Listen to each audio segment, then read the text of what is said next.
il y a une confusion, monsieur, je pense, en effet, dans la mesure où, en effet, nous sommes franchisés Marriott, que nous avons 2 hôtels sur l'enseigne Moxy, à Lille et à La Ciotat. Donc, on a cru, peut-être par manque d'information, que cet hôtel serait Marriott. C'est vraiment, je vous l'ai dit tout à l'heure, mais je le répète, ça n'a rien à voir. Et d'ailleurs, Marriott n'aurait aucun intérêt à y mettre son enseigne là-dessus, parce que les enseignes de Marriott sont plutôt pour des hôtels qui font plus d'une centaine de chambres, et plus, voilà, et urbains la plupart du temps. Donc, c'est pas du tout. Et moi, je vous l'ai dit tout à l'heure, je sépare complètement cette activité que je ferai ici de l'activité que j'ai de développement et d'exploitation et d'hôtel Marriott, même demain avec accord, si vous êtes d'accord, tu verras. Donc, c'est pas du tout la même chose. Donc, là, c'est vraiment un projet personnel que je mène. Il me tient à cœur et il est tout à fait déconnecté. Maintenant, il n'est pas déconnecté parce que je suis hôtelier. Je suis hôtelier, donc je le suis pour les hôtels, mais je serai aussi ici. Mais c'est pas du tout un hôtel Marriott. Merci de m'avoir posé la question parce que le bruit, on a trouvé en effet par manque d'information. Et là, aujourd'hui, on est là pour donner les informations. Même si vous êtes au début du montage du financement, est-ce que vous avez une première idée des partenaires des tours de table que vous rassemblez autour de vous? François, tu veux vas-y, peut-être Bruno. Oui, je réponds. En tout cas, là, vous avez devant vous, sur cette table, les partenaires financiers qui initient le projet, qui ont investi personnellement pour pouvoir déjà mener les premiers travaux, le premier lancement de production. On a déjà fait notre business plan, bien sûr, pour les 2 premières années. Donc le capital de 10 millions est réuni. Le capital de démarrage est réuni.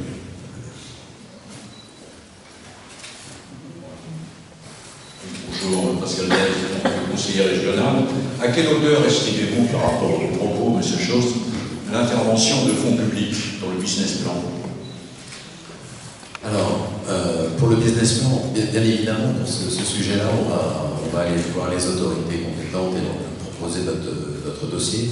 Nous, on a pour le moment prévu à peu près une vingtaine de millions d'investissements. On pense que pour la partie touristique, aménagement des bâtiments, rénovation, on devrait pouvoir tabler sur 50 à 60% de subventions. Je pense que là, au niveau des subventions, il y a 2 choses très différentes. Il y a les bâtiments historiques. Sur les bâtiments historiques, il est habituel que pour des bâtiments de cette importance, on ait 40% de la part de l'État, 20% de la part de la région et 20% de la part du département. Je crois savoir que, d'une manière générale, sur un bâtiment de cette importance, on a à peu près 80% et il faut qu'on finance 20%. Donc nous sommes partis sur la partie bâtiment historique, nous sommes partis sur cette hypothèse. Ça n'a rien à voir avec les autres travaux. Il est évident que les travaux que nous allons entreprendre au niveau de l'hôtel et du restaurant, ça appartient à un autre domaine. L'hôtel, je ne compte sur aucune subvention. Oui. Je ne vois pas comment je donne une subvention. Aucune subvention est en fait. Ce n'est pas un bâtiment historique. Donc, c'est tout à fait. Pour une question précise. Sur le bâtiment historique exclusivement, sur le budget de travaux des bâtiments historiques éligibles au monument historique, ce qui n'a rien à voir avec les 10 ou 20 millions que nous évoquons. C'est tout le parti. Ce que je viens de faire, c'est que une question. On parle de 20 millions, 10 millions pour la partie hôtellerie, 10 millions pour la partie bâtiment historique. Donc sur les 10 millions de bâtiments historiques, pour les subventions classiques de 40% de DRAC et 20% région, 60%. Donc normalement, il resterait, si vous voulez, si je m'abuse, sur 10 millions, 6 millions de fonds publics et 4 millions d'apport de la société qui promet le projet. Ça pourrait faire des grandes masses. Lorsque nous avons eu une réunion avec la DRAC, nous sommes arrivés à la conclusion que pour mettre en place le projet définitif, nous avions besoin de 2 années d'études. En incluant, si vous voulez, les délais pour les permis de construire et toutes les formalités administratives auxquelles nous sommes obligés de satisfaire pour recevoir du public. Et donc, pendant ces 2 ans, il faut absolument que nous démarrions l'activité partielle. Et c'est notre objectif. Et donc là, ce que nous allons faire dans la première étape, c'est de démarrer cette activité partielle, de financer les études. Et une fois que les études sont faites, on peut établir le projet définitif sur le plan architectural. On arrivera peut-être à la conclusion que certains bâtiments pour lesquels je n'ai aucun amour, c'est les... Ben, tu le sais, mais si vous voulez, c'est les bâtiments qui ont été construits au moment de la DAS, c'est ça? Ces bâtiments-là sont vraiment sans aucun intérêt. Et ces bâtiments-là, si vous voulez, à la limite, dévaluent l'ensemble du site. Si nous arrivons à la conclusion, mais je ne peux pas anticiper, si vous voulez, on a lancé un concours entre 3 architectes, des architectes en chef des bâtiments de France, parce qu'il faut que nous ayons impérativement un architecte en chef des bâtiments de France, en charge de superviser tout. Nous avons lancé un concours et les résultats de ce concours, mais qui ne portent que sur l'aménagement du bâtiment qui va être ouvert de manière partielle, si vous voulez, pour permettre de démarrer l'activité. Et donc, ce concours, on va en avoir les résultats avant la fin du mois. À partir de ce moment-là, on va lancer toutes les études définitives. On va établir les projets. Et à ce moment-là, on saura quel est le montant des financements. Ce que je peux vous dire, c'est que nous n'aurions pas investi à titre personnel si nous n'avions pas des certitudes de financement sur des enveloppes même très importantes. Voilà.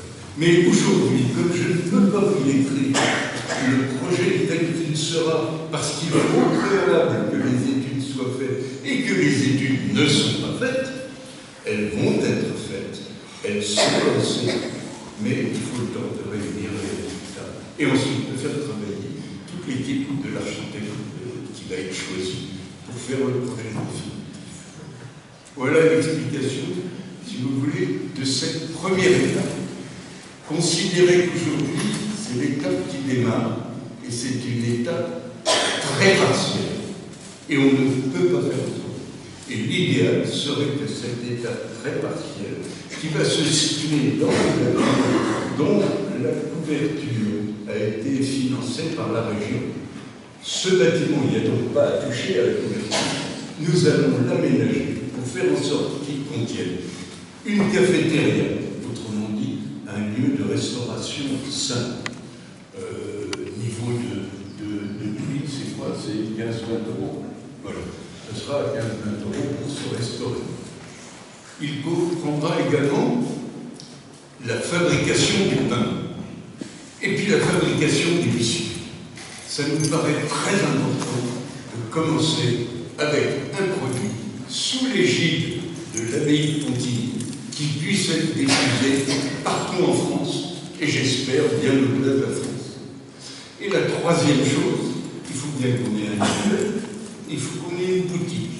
Eh bien, voilà les 3 fonctions de ce bâtiment qui va permettre une ouverture provisoire, enfin pas provisoire parce que on a bien donné comme mission aux architectes de concevoir le projet de cette première étape de telle sorte que quand on aura le projet définitif, on ne soit pas obligé de refaire les travaux dans ce bâtiment-là. Et donc, la partie qui, au début, va être consacrée à l'accueil et à la boutique, il y a 99 chances sur 100 pour que ça devienne un lieu entièrement consacré à la boutique. Mais c'est très difficile pour moi de lire dans le marc de café et de vous dire de quoi projet définitif sera fait, on a essayé de vous expliquer l'esprit qui nous motivait. On a essayé d'aller plus loin sur la manière dont on a abordé. Sachez que la première étape, ce sont les études qui nous sont demandées par la part et l'ouverture parcellaire, partielle de l'activité.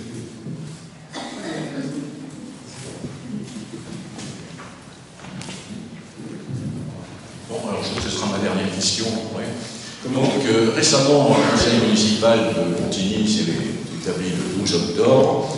Donc, il a été, je dirais, décidé. Et quand je vois le Centre international des congrès, je crois comprendre que les décisions du conseil municipal ne vous facilitent pas la tâche.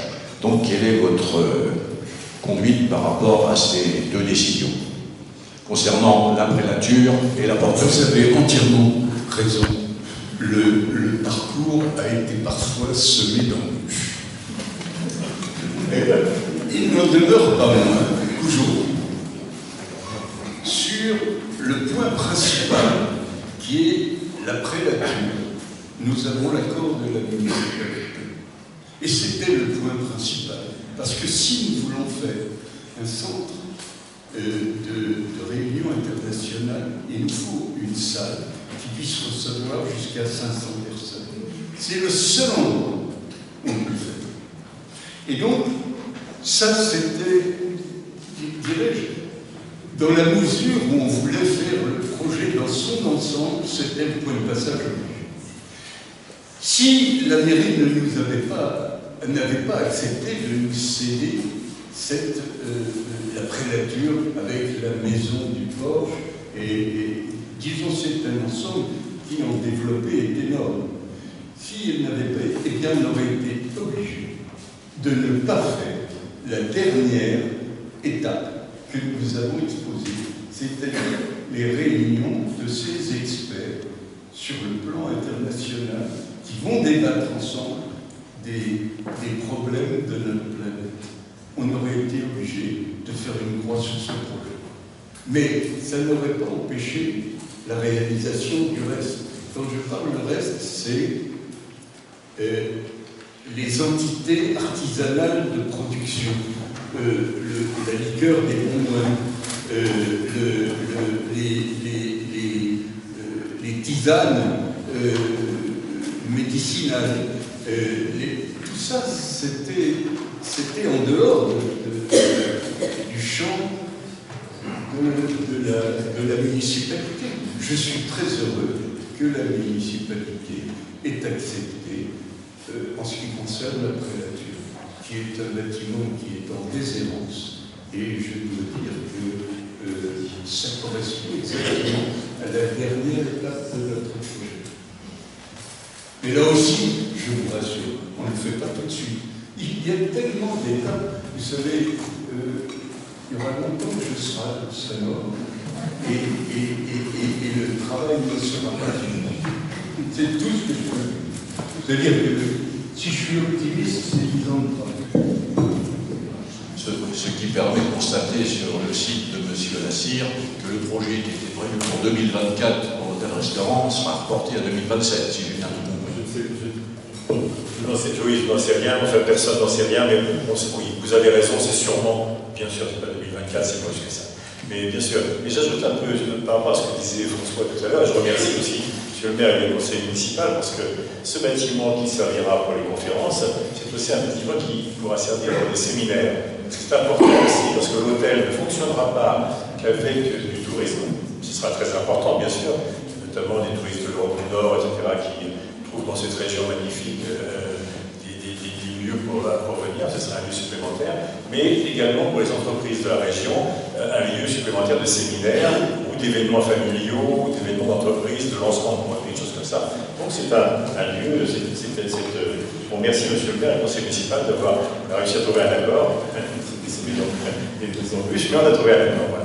Donc je suis très heureux de ça. Mais vous avez raison, monsieur, ce sera plutôt 2026, 2027 peut-être, oui, parce qu'il y a, en effet, avec la DRAC, nous avons regardé les étapes et nous savons que nous avons quasiment un an d'études historiques déjà quasiment pour restituer l'histoire du lieu, voir, et puis ensuite, voilà, les sondages. Il y a des cas hypothèses, par exemple, imaginez les décisions de raser ces bâtiments sans aucun intérêt. Imaginez ça. Imaginez en plus que nous retrouvions les bases, les fondations du palais abbatial. Là aussi, je rêve, mais imaginons qu'on les retrouve. Imaginons que l'on invente une construction à caractère contemporain et qu'on la mette par-dessus ces fondations. Ça aurait un sens historique et ça aurait un sens pour le futur, dans la mesure où ces bâtiments seraient conçus particulièrement pour abriter toutes les activités que nous voulons imaginer. Donc ce seraient des bâtiments conçus spécifiquement. Mais tout ça, ça appartient aujourd'hui au domaine du rêve, dans la mesure où les études ne sont pas faites. Monsieur, d'abord, je vous souhaite une longue vie, puisque vous êtes être centenaire. Je vous ai connu il y a 50 ans à H Club, à Joigny de Pêcherie. 50 ans sont écoulés. Vous ne me paraissez pas avoir particulièrement vieilli. Donc, je vous souhaite encore 16 années de vie heureuse et paisible. Je souhaite à notre projet autant de succès qu'à la H. Voilà. Parce que lorsque j'ai créé la H, Je m'en souviens fort bien. j'étais complètement fou. Que j'étais complètement fou dans une ville de 10 000 habitants de créer un pub anglais avec en dessous une côte de nuit. Eh bien, les gens venaient de l'eau, de Lyon et de la Nièvre, faisaient 300 km et nous avions, alors que l'espace n'est pas gigantesque, nous avions 2000 personnes qui passaient le samedi. Eh bien, je souhaite à l'abbaye de Contigny et au domaine que le projet que nous avons décrit connaisse le même succès. Alors je crois qu'on sera très bien. Il y a 50 ans, vous avez créé le seul endroit sympathique et amusant du département, donc on vous en rend grâce. Donc, concernant maintenant une autre question, il faudra la dernière, je ne peux pas monopoliser le temps de parole, concernant l'usage de l'église abbatiale. L'usage de l'église abbatiale. Alors, je vaguement su, parce que je sais pas mal de choses, qu'à un moment donné, la Fondation Schneider avait souhaité obtenir du vicaire de la Maison de France, ici présent, je crois que donc un usage exclusif de l'église abbatiale, bon, la Maison de France avait refusé cela, puis vous avez demandé un usage, disons, prioritaire, ce qui n'a pas été accordé, à la fois de l'église et des héritiers du cloître. Quelle est maintenant votre vision, disons, de l'usage éventuellement partiel ou périodique de l'église abbatiale? Il a été convenu que dans l'église abbatiale, on organise l'ensemble des visites culturelles de l'abbatiale pour créer le lien qui existe et qui a existé et qui existera entre l'abbatiale et le domaine de l'abbaye, puisqu'on ne peut pas penser le domaine de l'abbaye sans l'abbatiale. Mais sans avoir ce qui a été évoqué à un moment donné, des expositions permanentes d'art contemporain. On n'a jamais évoqué d'exposition d'art contemporain dans l'abbatiale, non. L'exposition d'art contemporain a toujours eu lieu dans le domaine. Et on a toujours dit que le culte serait prioritaire, puisque de toute façon, l'abbatiale est église de village et restera église de village. Je pense qu'avec la mission France, nous travaillons dans le bon sens pour formaliser tout ça, y compris avec la mairie, pour que les choses soient claires, tout simplement. Les accords sont en cours de formalisation. Nous avons toujours en relation en France,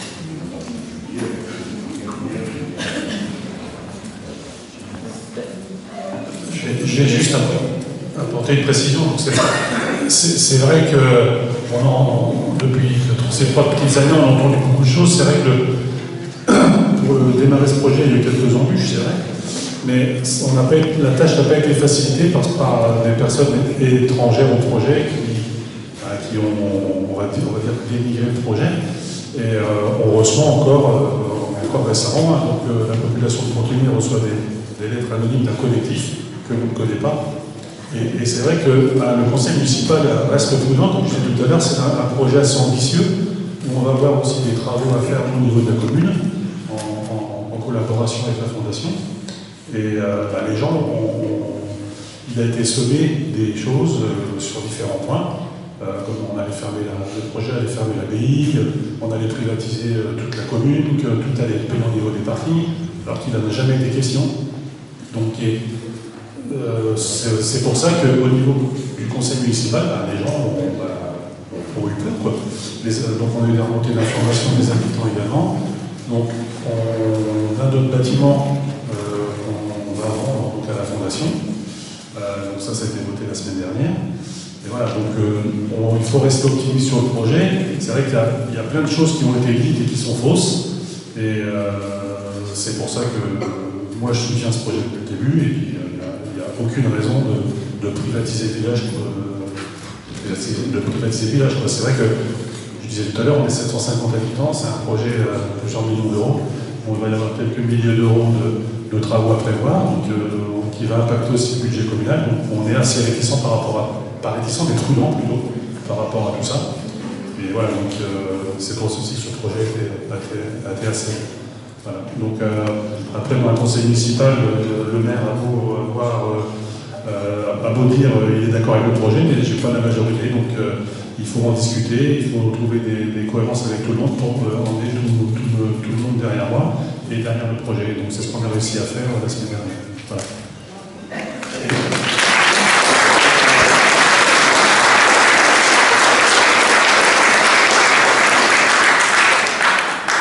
Merci beaucoup, M. le maire Chavanel. Non, juste, on voit bien, effectivement, à travers une première question, c'est les défendre la pièce. Il y avait effectivement plusieurs projets qui se sont fait jour, mais je crois que, voilà, aujourd'hui, il y a aussi, comment dire, un sens, des votes qui ont été exprimés. Et je vais vous dire, en réalité, le projet que vous connaissez bien, M. Chanard, qui était porté par la Fraternité Saint-Pierre, je crois, voilà, on peut leur souhaiter de tout cœur de pouvoir, ailleurs en France, trouver un lieu qui permette naturellement de faire en sorte que leur développement se fasse. Je rappelle que la Fraternité Saint-Pierre eut dans le passé d'ailleurs des attaches avec le département de Lyon. Dans le canton du Gâtinais, nous avions le père Réveillac qui avait d'ailleurs cédé son prieuré. Maintenant, nous avons la chance d'avoir des petits gars du pays, si je puis dire, qui, effectivement, dans leurs domaines respectifs, se sont illustrés et ont fait le choix de rendre un peu à Lyon de ce que Lyon leur a donné. Et je trouve que ce choix doit aussi être salué parce qu'on est dans des périodes où prendre son risque, voilà, c'est pas forcément évident, il faut oser. Je veux dire, pour avoir suivi aux côtés du président de la République d'autres projets patrimoniaux, je pense notamment au titre de la francophonie, la réhabilitation du château de Villers-Cotterêts, que ça engage des montants qui sont absolument considérables. Et qui sont des montants, en l'occurrence, qui sont assumés effectivement par l'État, puissance publique, à travers un certain nombre de bras armés. Et donc, le fait d'avoir aussi un certain nombre d'acteurs qui décident de se mobiliser, naturellement, acteurs privés, mais toutes les parties prenantes du territoire, les collectivités locales au premier lieu, naturellement, je pense que quelque chose qui nous permettra aussi pour le territoire, et bien voilà, d'avoir aussi un nouveau pôle d'excellence, si je puis dire, un nouveau pôle d'attraction au regard de l'ensemble des activités qui ont été proposées. Et c'est pour ça que j'ai envie qu'on sorte quelque part de l'opposition entre différents projets qui ont pu avoir cours, et en souhaitant que chacun d'entre eux, de façon différente, puisse aller au bout. Et c'est ça ce que je veux retenir en vous remerciant d'y consacrer du temps, de l'énergie, et en faisant en sorte que, quelque part, on trace le chemin pour... C'était dit, on parle peut-être de 24, 27, etc. Mais en réalité, regardez l'histoire du domaine, 900 ans, c'est ça l'échelle du temps. Donc en réalité, là, ce qui est en jeu, c'est les 50 prochaines années, on va dire déjà. Et on voit qu'à l'échelle de 900 ans, c'est infime, Mais c'est un film, il faut qu'on le joue à fond. Et voilà, je crois que c'est le message que j'en dois faire aujourd'hui.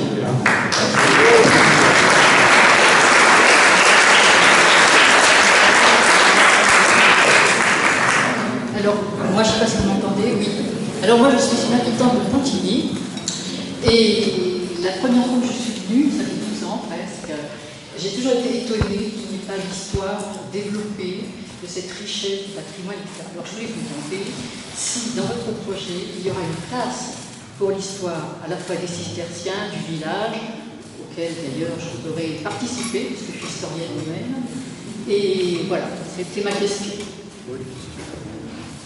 Alors oui, et comme on l'a expliqué, il y aura une grosse place pour l'histoire, le patrimoine et la culture liée à l'abbaye de Pontigny, notamment par l'organisation des visites culturelles dans l'abbatiale qui viendront se prolonger par un centre d'interprétation sur l'histoire des cisterciens, l'histoire de l'abbaye de Pontigny qui se trouvera probablement au bout de cette salle à l'étage du bâtiment qui lui est perpendiculaire.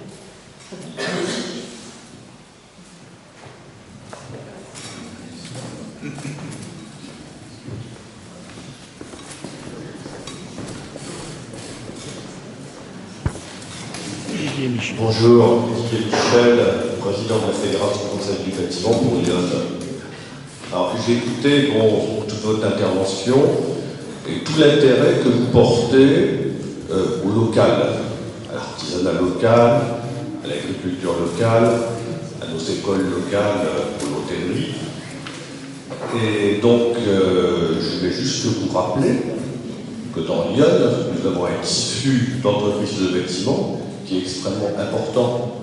Et donc, ma question, c'est est-ce que vous comptez bien faire travailler les entreprises de Lyon?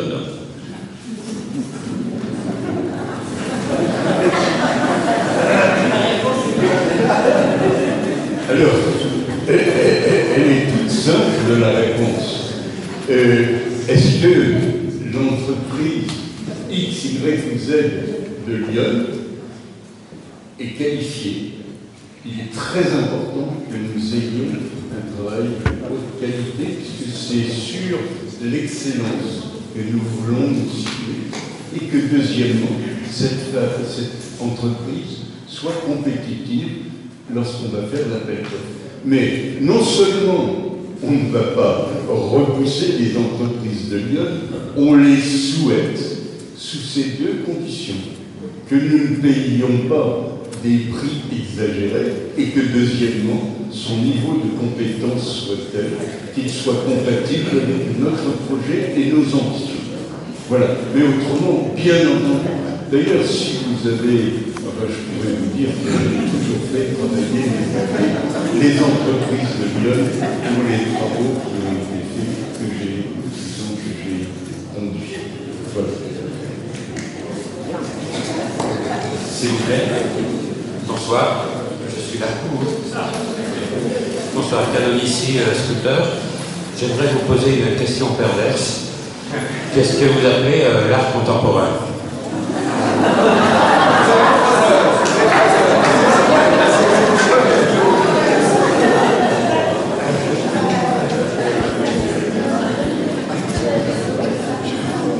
Je vais vous donner une réponse tout aussi perverse. L'art contemporain, c'est celui qui deviendra classique lorsque l'art contemporain que nous connaissons sera passé de mode.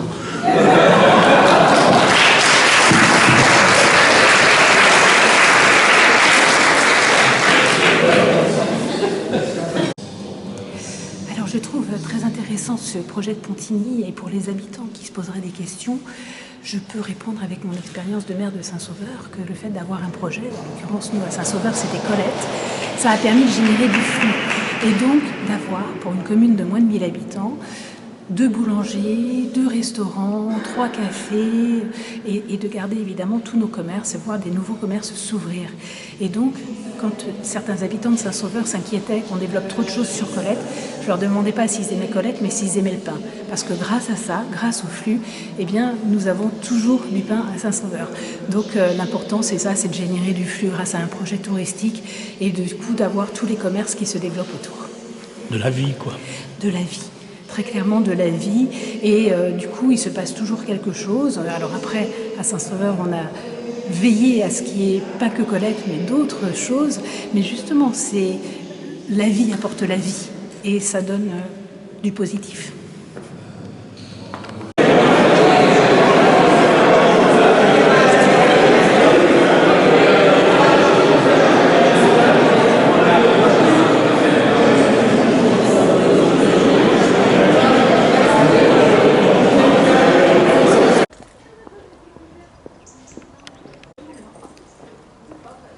Hey.